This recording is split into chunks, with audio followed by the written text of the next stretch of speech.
Welcome students for today's lecture. The topic is empowering tribal entrepreneurship through SWOT analysis. Now moving further, SWOT analysis in action, and we will understand certain case studies. I would take the study number 1 of revival of traditional handicraft. What are the strengths, what are the weakness, what are the opportunity, what are the threats? Now let us analyze the revival of traditional handicraft business. First of all, if we analyze the strength, the tribal community possesses knowledge and expertise in traditional craft, such as pottery, such as weaving. These skills are passed down through generations. They are the basic backbone of the cultural heritage. Now, in the same case, in case of traditional craft, what are the weaknesses? Again, we can see there is limited access to modern technology. Limited market exposure hampers their scalability. Lack of formal education poses challenges in terms of the financial, marketing or the human resource skills, which is hindering the wide reach of the product or wide reach of the craft that is being generated by the tribals. If we analyze the opportunity in traditional craft, nowadays we can see that there is growing demand of handmade, eco-friendly products, and they present the opportunity for the tribal artisans to showcase their craftsmanship. There are various government initiatives to promote such kind of craft, to promote cultural tourism, to see those craft. So these are the opportunities. Now, if we analyze the threat in the same scenario, what could be the threat? Competition from mass-produced cheaper alternatives. There is lack of intellectual property.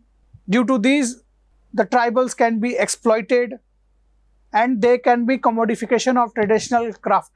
Now, taking second case, I would take second case of ecotourism. Let us analyze one by one all these four: the strength, the weakness, the opportunity and the threat that lies in ecotourism.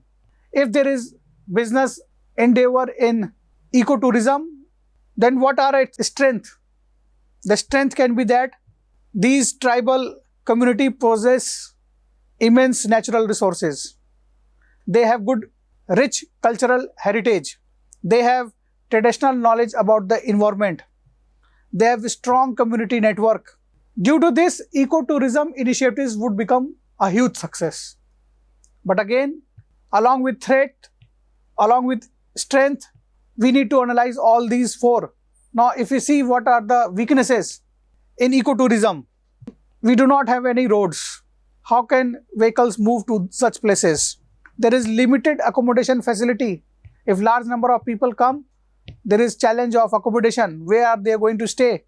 There is lack of tourism infrastructure. So these are the hindrances that could act as a weakness for endeavors taken towards ecotourism. Then what are the opportunities in such kind of ecotourism ventures? There is rising interest in sustainable travel, the eco-friendly practices, there is rising awareness, there is huge governmental support for tourism, which is of eco-friendly in nature. They are being supported, they are being provided assistance. Now, if we analyze the fourth one, the threat, what are the threats in ecotourism? If people come for tourism to enjoy, there is also a threat to the environmental degradation. There could be deforestation for building up of the roads. Even it could lead to change in climate due to deforestation.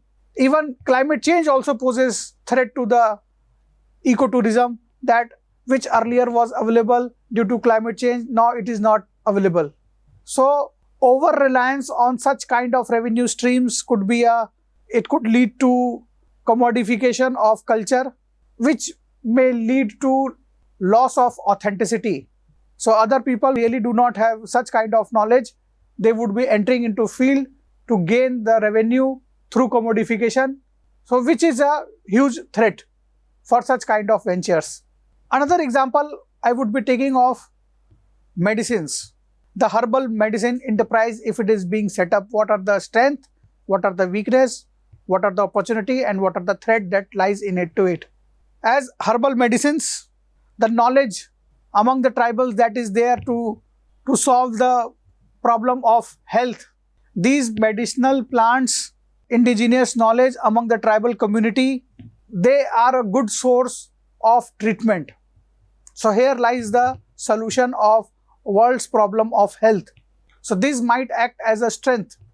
But again, if I see weaknesses, there is lack of standardization. The herbal remedies that is being suggested needs to be tested, validated, and that is lacking. So it is just a hit and trial method. There is lack of quality control. Those who are entering and practicing such kind of traditional medicines, those who are practicing herbal medicines, there needs to be some regulatory compliances, but if it is not there, it is a weakness, so people do not trust it. What are the opportunities that lie in such kind of endeavors? If you see such kind of healthcare, it may be alternative of what is going on, it may be alternative to the synthetic products. So collaboration with research institute, the healthcare could be enhanced and credibility could be increased, then there will be more market acceptance of such kind of endeavors. Upon analyzing the strength, weakness, opportunities, now let us analyze the threat.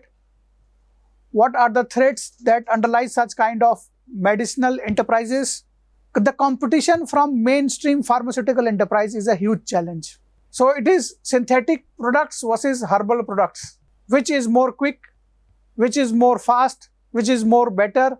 So the competition that comes up from huge multinationals, that is quite intensive.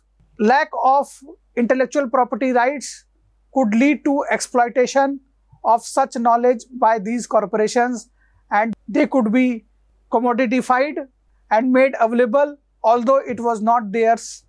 So there lies the threat that the indigenous knowledge could be exploited due to lack of resources and could be utilized by those who have access to the resources. So if you are opening up, again, it may be a threat that large multinationals would be entering and capturing the indigenous knowledge, since they are not being protected by regulatory bodies, they are not being protected by, they do not have any copyright, they do not have any patents. That knowledge could be utilized and exploited by the multinationals. So there lies the threat of opening up the herbal medicine enterprise and calling in the huge enterprises.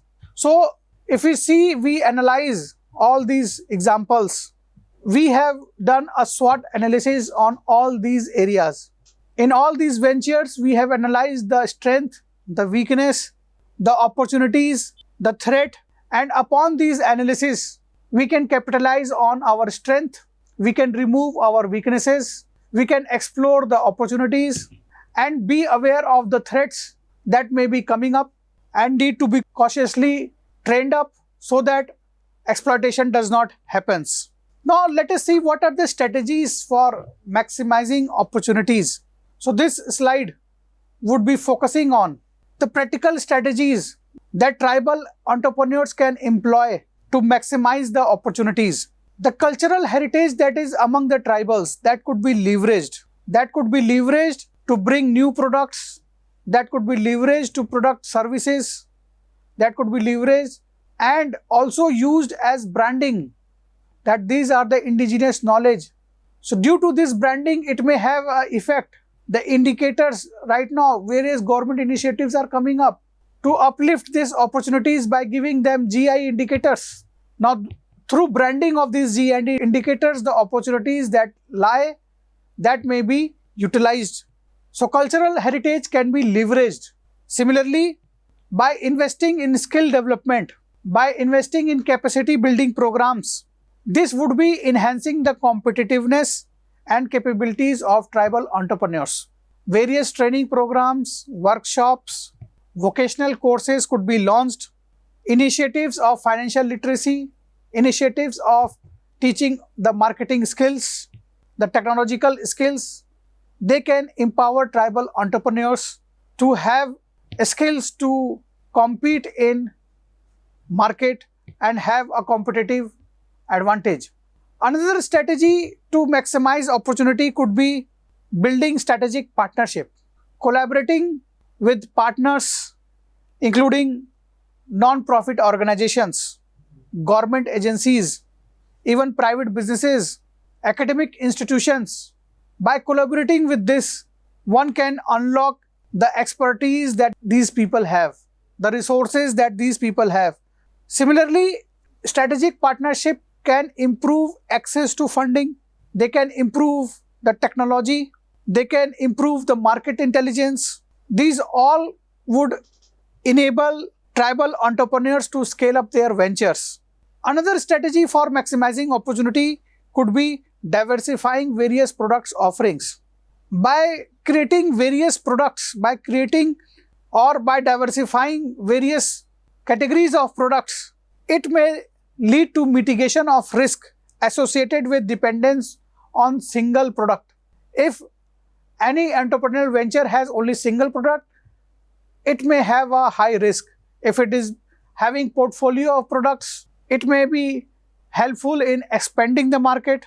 So, introduction of new product lines, new value-added services, and that should be based on cultural preferences indeed. They may improve the competitiveness and enhance the revenue stream of such people. So we can see that strategies could be made to maximize the opportunities that lies with the tribal entrepreneurship. Similarly, we can have what are the ways that we can overcome weaknesses, how we can overcome the threats, what are the steps that can be taken up. Is there any mechanism that we can overcome weaknesses? Yes, there are. For example, as you can see that suggestions are there: investing in technology, diversifying product offerings, advocating policy reforms, capacity building. These are some of the initiatives that can be taken up to remove the weaknesses and the threats. For example, tribal entrepreneurs can overcome technological investment by investing in appropriate technologies, which improves productivity, which enhances competitiveness, and by adopting such kind of digital tools, even the operations can be managed properly, like inventory management can be there. There can be online marketing, there can be mobile payment system. So by investing in technologies, the weaknesses and the threat that lies can be overcome. Similarly, to overcome weakness, tribal entrepreneurs can advocate for policy reforms, and these advocation should address the barriers, the inequalities that entrepreneurs are facing. Engaging with policymakers, engaging with community leaders. By engagement, they can improve the infrastructure, they can have access to finance, the education can be improved, the regulatory support that they can get. So by advocating policy reforms, the weaknesses can be overcome. Similarly, by providing training, by enhancing the capacity, by running capacity building programs, the tribal entrepreneurs, their capabilities, knowledge, skills can be enhanced. There are various skill development initiatives also that can be taken up to overcome such barriers, to overcome such weaknesses. Having mentoring program, even tribal entrepreneurs can be made to adopt technology, and such adoption would lead to removal of weaknesses and the threat that lies. Another challenge is of implementation and how things are being monitored. The SWOT analysis, if it is done, whatever findings that come up, whatever recommendations that come up through SWOT analysis, that should be put to actions. So by implementing various action plan, allocating resources effectively, and assigning responsibilities to stakeholders, by executing it properly in a coordinated manner, tribal entrepreneurs can capitalize on strength and address weaknesses. Apart from implementation, monitoring also has to be there. Continuous monitoring. The progress that is being taken up, it should be evaluated.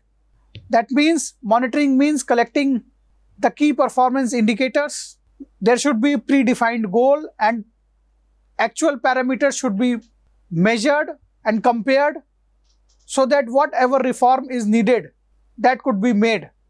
Until and unless it is not being monitored, data is not being collected, it cannot be done properly.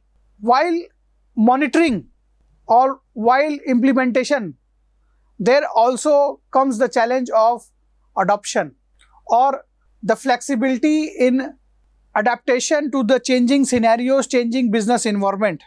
There are continuous threats in the market. Similarly, there are continuous opportunities in the market. There are continuous technological advancement in the market. So such trends needs to be adopted by such kind of business endeavors. Then only they can survive and improve the livelihood of the tribals. Once such steps are taken up, another could be example of like for the fund, there should be diversified funds available beyond banking institutions. There could be new initiatives to get funds like crowdfunding. Governmental support can come from impact investments. Even various investors can invest in such kind of endeavors. So apart from banking, there could be diversified funding sources also. So by implementing such kind of actionable steps, tribal entrepreneurs can effectively overcome weakness. These proactive measures empowers tribal communities to navigate challenges, seize opportunities, and achieve long-term success in entrepreneurship. Now we know the importance of implementation and monitoring, and also having flexibility in adaptation to the changing scenario. Once we have all these, then our real SWOT analysis has been done. So what we can learn that through SWOT analysis, it actually helps in, it is a strategic tool for assessing strength, weakness, opportunities, which could be helpful in analyzing the tribal endeavors. By conducting such kind of SWOT analysis, tribal entrepreneurs can gain valuable insights into their competitive positions. They can understand, they are much better to understand the market dynamics. Now they understand much better their growth opportunities. Now with this awareness, they can now take better decisions. They can now plan it properly. So along with SWOT analysis, there also comes that there should be planning for growth and sustainability also. So with these, I encourage all participants that you have gained knowledge of SWOT analysis, and that could be utilized in tribal entrepreneurship analysis so that the full potentials of tribal entrepreneurship could be unlocked and have competitive advantage and contribute to economic empowerment of the tribals. In conclusion, we can say that SWOT analysis serves as a valuable tool for empowering tribal entrepreneurship. It provides a structural framework for helping us to make strategic decisions. Let us understand this SWOT analysis properly and help and act as a guide for entrepreneurial journey that is being taken up by the tribals and bring innovation, growth and sustainability within the tribal communities. Thank you for listening this lecture. Thank you very much.